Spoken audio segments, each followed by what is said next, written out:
अस्सलाम वालेकुम my dear students. Last time हमने आयोनिक हाइड्राइड्स के बारे में डिस्कस किया था। आज हम covalent hydrides means the compound of hydrogen. हम हाइड्रोजन के कंपाउंड्स पे डिस्कस करते हैं। लास्ट टाइम हमने ये कहा था कि ये जो हाइड्रोजन है ना, हमने कहा ये पीरियोडिक टेबल के तकरीबन सभी एलिमेंट्स के साथ मिलता है और मिलकर डिफरेंट टाइप ऑफ कंपाउंड्स बनाता है और हाइड्रोजन के कंपाउंड्स को हम हाइड्राइड्स कहते हैं। तो हमने कहा था ये हाइड्रोजन 6 टाइप के हाइड्राइड्स बनाता है, 6 टाइप के कंपाउंड्स बनाता है। आयोनिक हाइड्राइड्स, कोवलेंट हाइड्राइड्स, उसके बाद complex hydride, polymeric hydrides, metallic hydrides and borderline hydrides. तो लास्ट टाइम हमने आयोनिक हाइड्राइड्स के बारे में डिस्कस किया था। आज हम एक और हाइड्राइड्स पढ़ेंगे, कोवलेंट हाइड्राइड्स। ठीक है। अच्छा, अब हमने कहा था जब हाइड्रोजन एस ब्लॉक एलिमेंट्स के साथ, अल्कली मेटल्स और अल्कलाइन मेटल के साथ सिवाय 2 को छोड़ के, बेरिलियम और मैग्नीशियम, उनको अलावा जितने भी एस ब्लॉक के एलिमेंट्स हैं उनके साथ हाइड्रोजन जब मिलता है तो आयोनिक बॉन्ड बना के मिलता है। तो उनके साथ मिलके जो हाइड्राइड्स बनाता है वो आयोनिक नेचर के होते हैं, इसलिए हम उनको आयोनिक हाइड्राइड्स कहते हैं। ठीक है।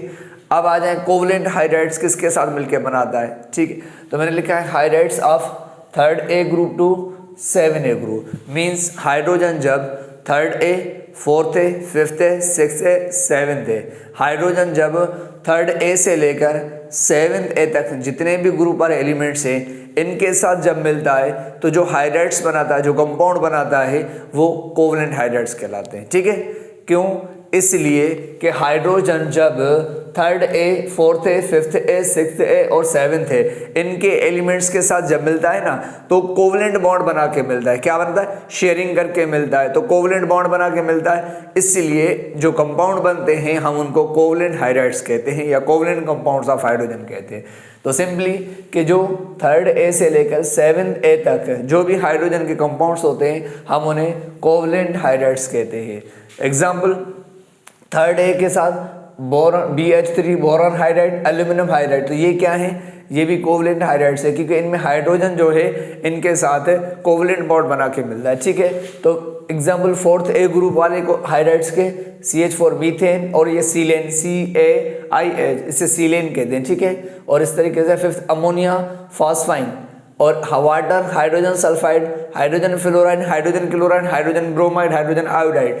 मीन्स ये सब क्या है कि हाइड्रोजन 3rd A से लेकर 7th A ग्रुप वालों के साथ मिलके क्या बनाता है? हाइड्राइड्स बनाता है। और इनके ये जो हाइड्राइड्स होते हैं ये कोवलेंट है। मैंने लिखा है these are covalent in nature, ये कोवलेंट नेचर के होते हैं हाइड्राइड्स। क्यों?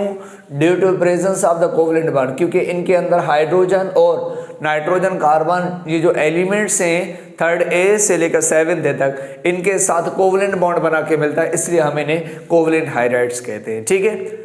और हमने कहा कि जो एस ब्लॉक वाले एलिमेंट्स हैं उनके साथ आयोनिक बॉन्ड बना के मिलता है, इसलिए हम उनको आयोनिक हाइड्राइड्स कहते हैं। तो यहाँ पर ये शेयरिंग करके मिलता है। ठीक है। इसी तरह हम इनको क्या कहते हैं कि ये कोवलेंट हाइड्राइड्स होते हैं। पूछा जाता है कोवलेंट हाइड्राइड्स हाइड्रोजन किसके साथ मिलकर बनाता है? 3rd A से लेकर 7th A तक वाले जो एलिमेंट्स हैं उनके साथ कोवलेंट बॉन्ड बना के मिलता है, तो इसलिए जो कंपाउंड्स बनते हैं हम उन्हें कोवलेंट हाइड्राइड्स कहते हैं। ठीक है।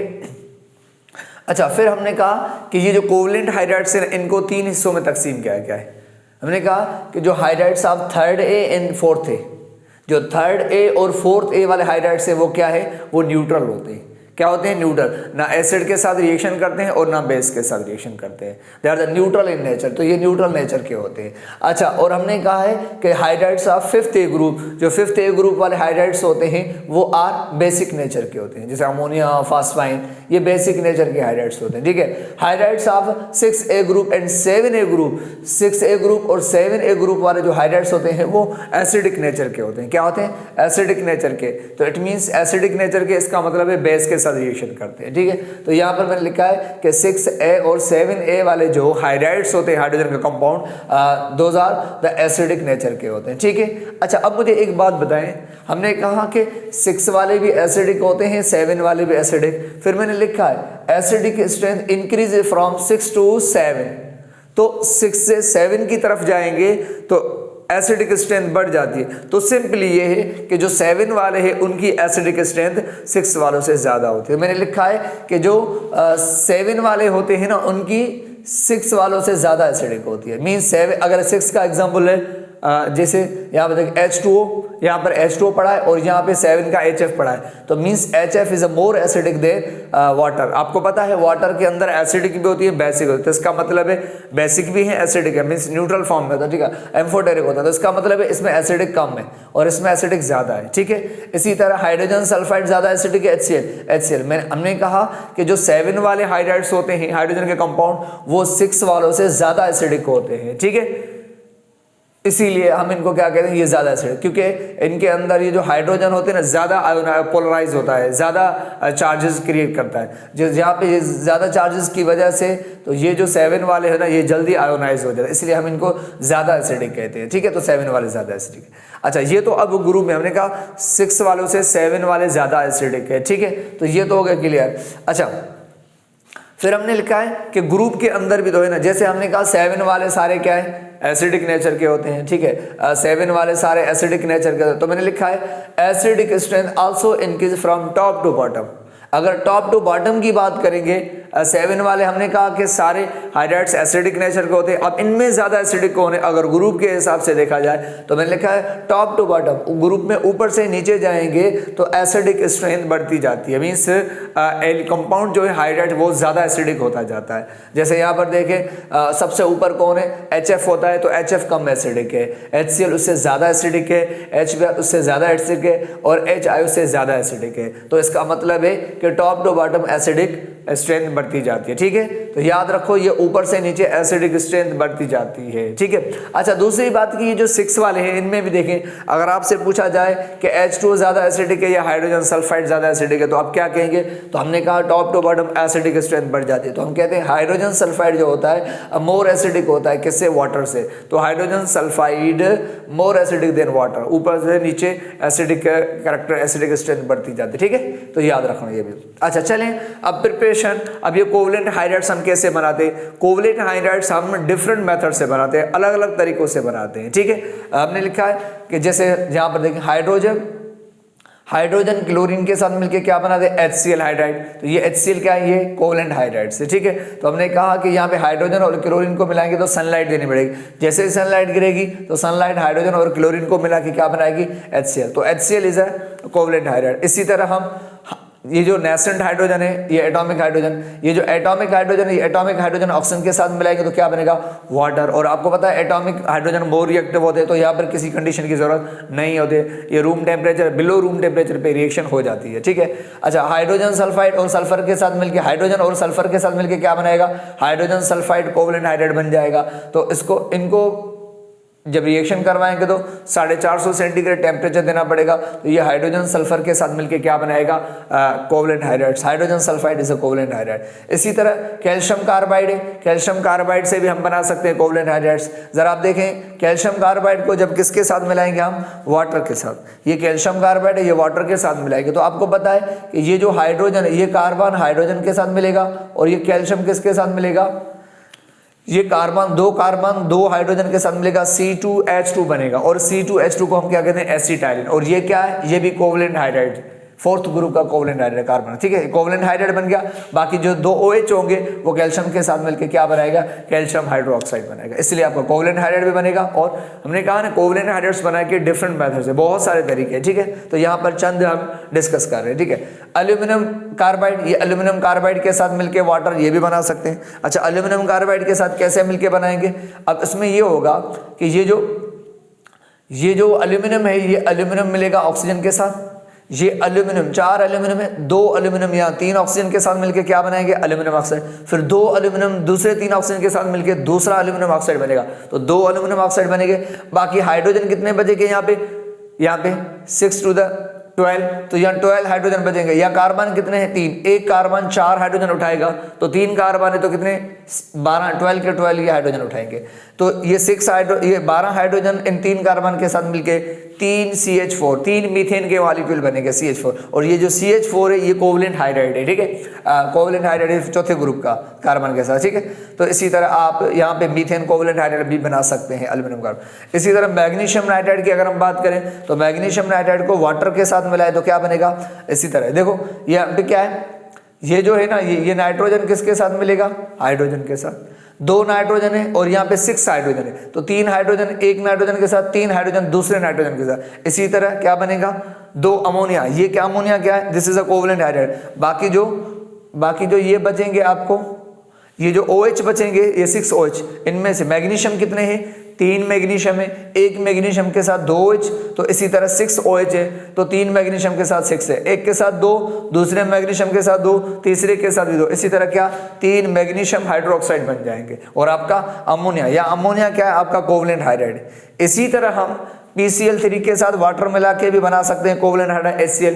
कैसे बनाते हैं, आपके सामने ये 3 क्लोरीन है, जैसे ही मिलाएंगे तो 3 क्लोरीन क्या करेंगे, ये 3 क्लोरीन 3 हाइड्रोजन के साथ मिलके 3 HCl बना लेंगे, और बाकी जो 3 OH है, तवज्जो करना, ये 3 जो OH है, ये 3 OH है फास्फोरस के साथ मिलेंगे, 3 OH फास्फोरस के साथ मिलके क्या POH3 बनाएंगे, और इस POH3 को ना हम ऐसे लिखते हैं H3PO3 लिखते हैं, माने ये 3 ऑक्सीजन 3 हाइड्रोजन है, तो आप 3 हाइड्रोजन को पहले करके लिखें और फास्फोरस फिर ऑक्सीजन, आप ऐसे भी लिख सकते हैं, ऐसे भी लिख सकते हैं, ठीक है। तो हम इसे क्या कहते हैं, फास्फोरस एसिड। तो इसका मतलब जब PCl3 के साथ वाटर मिलाएंगे तो फास्फोरस एसिड भी बनेगा और आपका HCl कोवलेंट हाइड्राइड भी बनेगा। तो इस तरीके से आप मुख्तलिफ डिफरेंट मेथड से आप क्या ये कोवलेंट हाइड्राइड्स आप बना सकते हैं, ठीक है। तो ये देखो कहीं पर कंडीशंस रिक्वायर्ड है, कहीं पर कंडीशंस रिक्वायर्ड नहीं होती।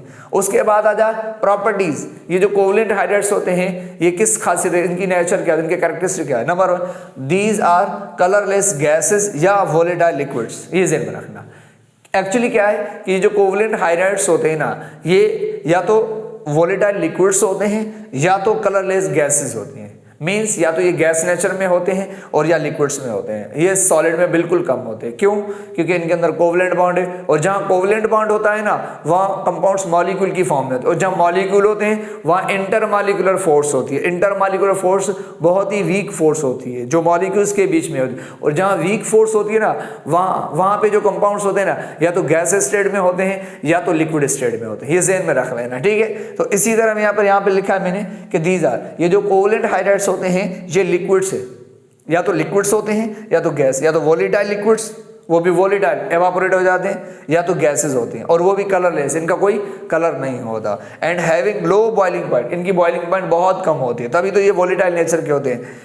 एक्सेप्ट, सिवाय एक कोवलेंट हाइड्राइड ऐसा है जिसकी बॉइलिंग पॉइंट ज्यादा है, एक्सेप्ट वाटर के अलावा जितने भी कोवलेंट हाइड्राइड्स हैं तकरीबन वो सब उनकी बॉइलिंग पॉइंट लो होती है, ठीक है, और वो वोलेटाइल नेचर के या तो गैस होते हैं या तो लिक्विड्स होते हैं, ठीक है, सिवाय वाटर के।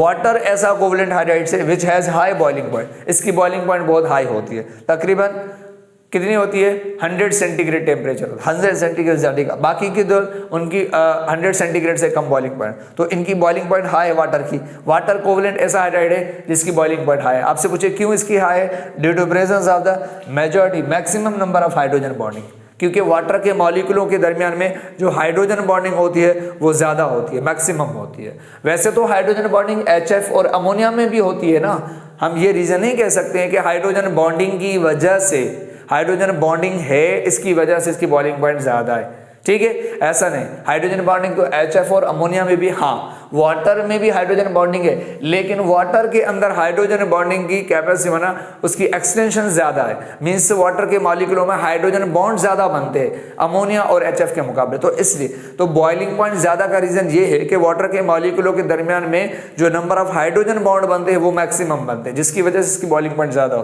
तो मैंने यहाँ लिखा है कि due to presence of the maximum number of hydrogen bonding, ज़्यादा हाइड्रोजन बॉन्डिंग की वजह से इसकी बॉइलिंग पॉइंट ज़्यादा है, ठीक है, ये इसका रीजन है। इसी तरह अब नेक्स्ट हाइड्राइड्स पढ़ते हैं।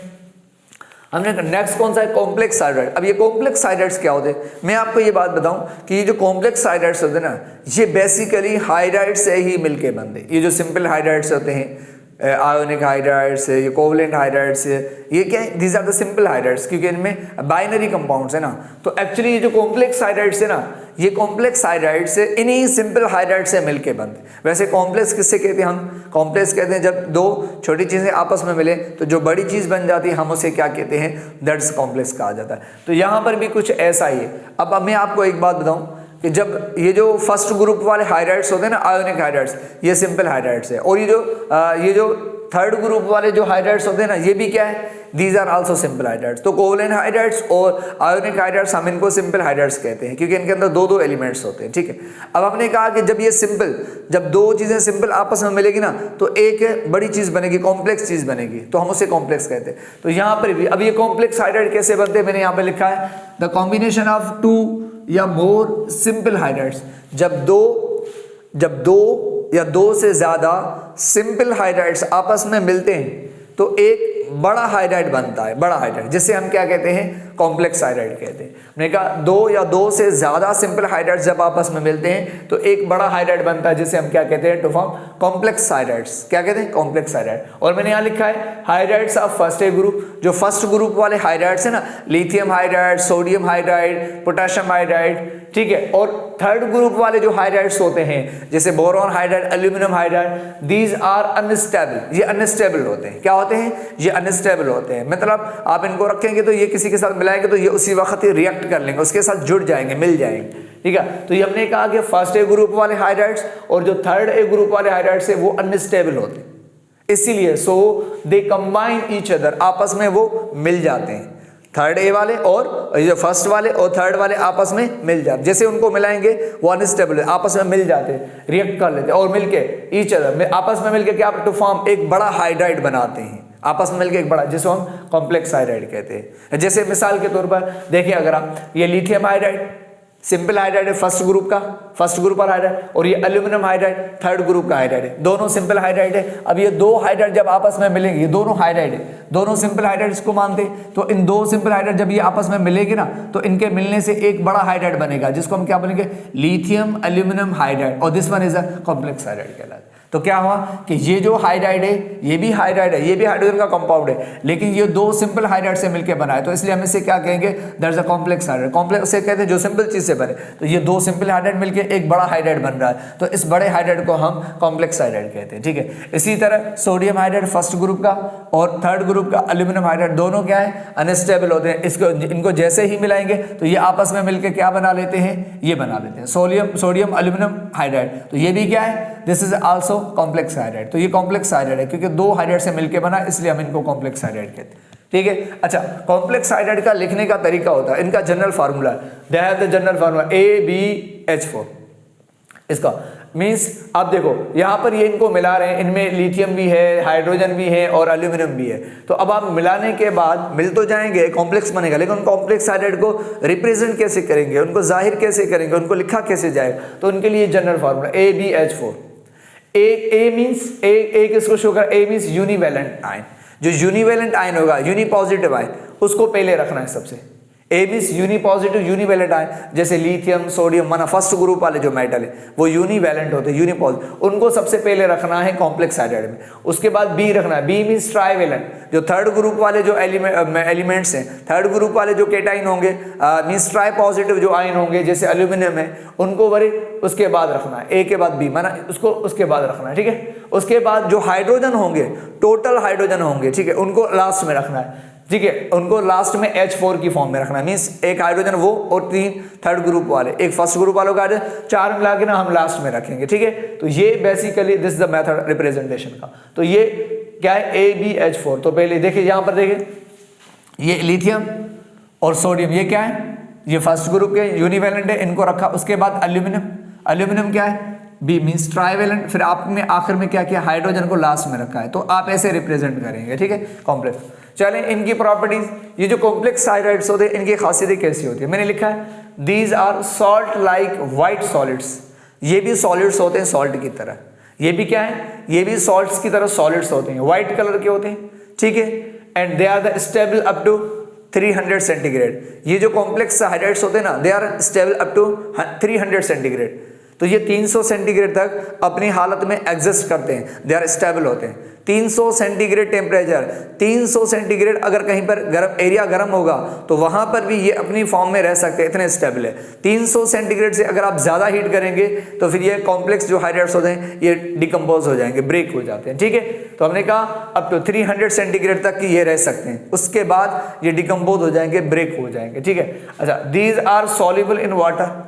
ये पानी में डिजोल्व हो जाते हैं, ये क्या पानी में डिजोल्व हो जाते हैं। इनको अगर आप पानी में ऐड करेंगे तो ये घुल जाएंगे, डिजोल्व हो जाएंगे। लेकिन एक बात बताएं, तवज्जो करें, इनके डिजोल्व होने का तरीका कैसा होता है मैं आपको थोड़ा समझा देता हूं, ठीक है। जैसे यहां पर देखें, ठीक है, अभी मान लो ये पानी है, ठीक है। अब आप क्या करेंगे, इसमें मैं ये जो है ना कोई भी sodium aluminium hydride means complex hydride, ये कॉम्प्लेक्स हाइड्राइड है, सोडियम एल्यूमिनियम हाइड्राइड, इसको मैं पानी में ऐड करूंगा।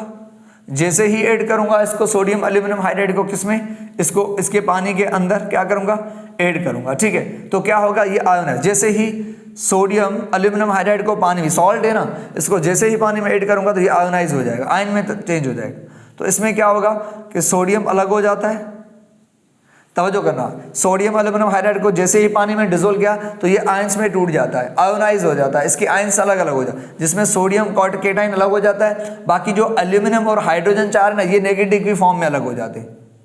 ये इस तरीके से ये क्या बन गया, जैसे ही सोडियम एल्यूमिनियम हाइड्राइड को पानी में डिसोल्व करेंगे तो ये क्या हो जाएगा, डिसोल्व हो जाएगा, आयोनाइज हो जाएगा, इनके आयंस अलग हो जाएगा, सोडियम अलग, और ये जो एल्यूमिनियम हाइड्रोजन के साथ ही हाइड्राइड की फॉर्म में, मतलब नेगेटिव की फॉर्म में अलग हो जाएगा। तो अलग हो गए, हमने कहा अलग होने के बाद तो आपको पता है कि ये जो आपको नजर आ रहा है ना एल्यूमिनियम हाइड्राइड, जैसे ही ये एल्यूमिनियम हाइड्राइड नेगेटिव आयन होता है, ये एनाइन होता है, जैसे ही ये अलग हो जाएगा पानी में तो ये अनस्टेबल होता है, रह नहीं सकता, क्या ये अनस्टेबल होता है। फिर ये जैसे ही अलग हो जाएगा पानी में फ्री हो जाएगा, जैसे ही अलग हो जाएगा तो ये एल्यूमिनियम हाइड्राइड अनस्टेबल होता है। उसी वक्त जो पानी पड़ा होगा उस पानी के साथ ये रिएक्शन कर लेता है, उसके साथ क्या कर लेगा, रिएक्शन कर लेता है। मान लो यहां पर पानी पड़ा हुआ है, यहां पर ये पानी पड़ा हुआ है, ठीक है। तो हमने कहा कि ये उसी वक्त ही क्या कर लेगा, ये उसी वक्त ही ये पानी पड़े हुए, हमने कहा कि यहाँ पे 4 वाटर मॉलिक्यूल पानी पड़ा होता है, हमने कहा जैसे ही एल्यूमिनियम हाइड्राइड अलग हो जाएगा फ्री तो ये अनस्टेबल होता है, और अनस्टेबल की वजह से ना ये रुकेगा नहीं, इसके क्या होंगे, ये जो हाइड्रोजन है 4, ये 4 हाइड्रोजन इन 4 हाइड्रोजन के साथ जुड़ जाएंगे, उसी वक्त ही वाटर के साथ रिएक्शन का, इनके 4 हाइड्रोजन के साथ मिलेंगे तो क्या बन जाएंगे, ये बन जाएंगे क्या, ये 8 हाइड्रोजन गैस बन जाएंगे, और 4 हाइड्रोजन के मॉलिक्यूल गैस, तो ये इनके 4 हाइड्रोजन मिलके हाइड्रोजन गैस रिलीज करेंगे, ठीक है। तो हाइड्रोजन गैस प्रोड्यूस होगी। बाकी जो OH कितने बचे, 4 OH में से 3 OH एल्यूमिनियम के साथ मिलेंगे और 1 OH सोडियम के साथ मिलेगा, 3 एल्यूमिनियम के साथ मिलके क्या बनाएंगे, तो ये बन जाएगा एल्यूमिनियम हाइड्रोक्साइड बन जाएगा, और इसी तरह एक जो OH है वो सोडियम के साथ मिलके क्या बनाएगा, सोडियम हाइड्रोक्साइड बनाएगा। इसी तरह हाइड्रोजन गैस प्रोड्यूस होगी। याद रखो हमने कहा कि जो आयोनिक हाइड्राइड्स होते हैं ना, सिंपल हमने पढ़ा था इस ब्लॉक वाले, वो भी पानी के साथ रिएक्शन करके हाइड्रोजन गैस प्रोड्यूस करते। तो ये जो कॉम्प्लेक्स हाइड्राइड्स होते हैं ना, ये भी वाटर के साथ मिलके क्या बनाते, हाइड्रोजन गैस प्रोड्यूस। तो मैंने लिखा है दीज आर सॉल्युबल, ये जो कॉम्प्लेक्स हाइड्राइड्स होते हैं ये पानी में डिसोल्व हो जाते हैं, घुल जाते हैं, एंड आयोनाइज टू गिव, जब ये आयोनाइज हो जाते हैं पानी में टूट जाते हैं तो ये आयन बनाते हैं, सोडियम प्लस आयन ये अलग, और एल्यूमिनियम हाइड्राइड आयन, तो एल्यूमिनियम हाइड्राइड आयन बनेगा। लेकिन मैंने लिखा देन ये जो एल्यूमिनियम हाइड्राइड आयन होता है, एल्यूमिनियम हाइड्राइड आयन अनस्टेबल होता है, इसीलिए इमीडिएटली उसी वक्त रिएक्ट विथ वाटर, पानी के साथ रिएक्शन कर लेता है और हाइड्रोजन गैस, तो इसके हाइड्रोजन और पानी के हाइड्रोजन मिलके हाइड्रोजन गैस बना के निकल जाते हैं। बाकी जो OH होते हैं वो एल्यूमिनियम के साथ मिलके एल्यूमिनियम हाइड्रोक्साइड बनाते हैं, बाकी जो एक OH बचेगा वो सोडियम के साथ मिलकर सोडियम हाइड्रोक्साइड, और सोडियम हाइड्रोक्साइड वो भी पानी में डिसोल्व होता है, जैसे ही वो बनेगा तो वो डिसोल्व ही रहता है, ठीक है। तो मैंने यहाँ लिखा है कि देन एल्यूमिनियम हाइड्राइड रिएक्ट करेगा वाटर और टू प्रोड्यूस हाइड्रोजन गैस। यहाँ पर ही मैंने इक्वेशन में लिखा है कि अगर आप देखें इक्वेशन में तो ये क्या है, जरा आप देखेंगे ये हाइड्रोजन, तो ये hydrogen sodium aluminium hydride water के साथ रिएक्शन कर, इसके 4 हाइड्रोजन, इसके 4 हाइड्रोजन, इसके 4 हाइड्रोजन के साथ मिलके क्या बनेंगे, हाइड्रोजन गैस। कितने हाइड्रोजन गैस मैंने यहाँ पे लिख रहा हूँ, 4 हाइड्रोजन गैस बनेगी यहाँ पर, ठीक है। यहाँ पर भी 4 हाइड्रोजन गैस के मॉलिक्यूल बनेंगे, ठीक है। तो यहाँ पे क्या होगा, 4 हाइड्रोजन गैस के मॉलिक्यूल बन के उड़ जाएंगे, बाकी 4 OH बचेंगे, जिसमें से 4 OH बनेंगे, जिसमें से 3 OH इसके साथ मिलेंगे और 1 OH इसके साथ, 4 OH में से 3 OH इसके साथ मिलके एल्यूमिनियम हाइड्रोक्साइड, चौथा OH जो होगा वो सोडियम के साथ मिलकर सोडियम हाइड्रोक्साइड। इसी तरह यहाँ पर भी ऐसा ही होगा, यहाँ पर भी कि ये 4 हाइड्रोजन इसके साथ मिलेंगे और ये जो हाइड्रोजन है ये एक इसके साथ और दूसरे इसके साथ, ये 4 हाइड्रोजन का ये 4H2 गैस बन के निकल हाइड्रोजन गैस की फॉर्म में निकल जाए। बाकी 3 OH एल्यूमिनियम के साथ मिलकर एल्यूमिनियम हाइड्रोक्साइड, बाकी जो एक OH होगा वो लिथियम के साथ मिलकर लिथियम हाइड्रोक्साइड बनाए। इसी तरह ये कॉम्प्लेक्स हाइड्राइड्स की कुछ सिंपल प्रॉपर्टीज थी, तो हमने इस पर डिस्कस किया। तो कॉम्प्लेक्स हाइड्राइड्स और जो आयोनिक हाइड्राइड्स होते हैं वो वाटर के अंदर ऐड करेंगे तो वो हाइड्रोजन गैस प्रोड्यूस करते हैं। ये बहुत ही सिंपल और काफ़ी इंपॉर्टेंट एमसीक्यूज है, ठीक है। अच्छा, ये आ सकता है एंट्री टेस्ट और एग्जाम के अंदर, तो इन पे थोड़ा सा डिस्कस करें। तो आज हमने 3 हाइड्राइड्स पढ़े, ठीक है। इंशाल्लाह बाकी 3 बाकी रहती हैं, ठीक है। फिर नेक्स्ट लेक्चर में हम वो 3 हाइड्राइड्स पढ़ेंगे, ठीक है। बाकी 3 हाइड्राइड्स कौन कौन सी रहती हैं, वो पॉलीमेरिक हाइड्राइड्स, मेटेलिक हाइड्राइड्स और बॉर्डर लाइन हाइड्राइड्स, वो हम इंशाल्लाह नेक्स्ट लेक्चर में डिस्कस करेंगे उन पे, ठीक है। Thank you very much.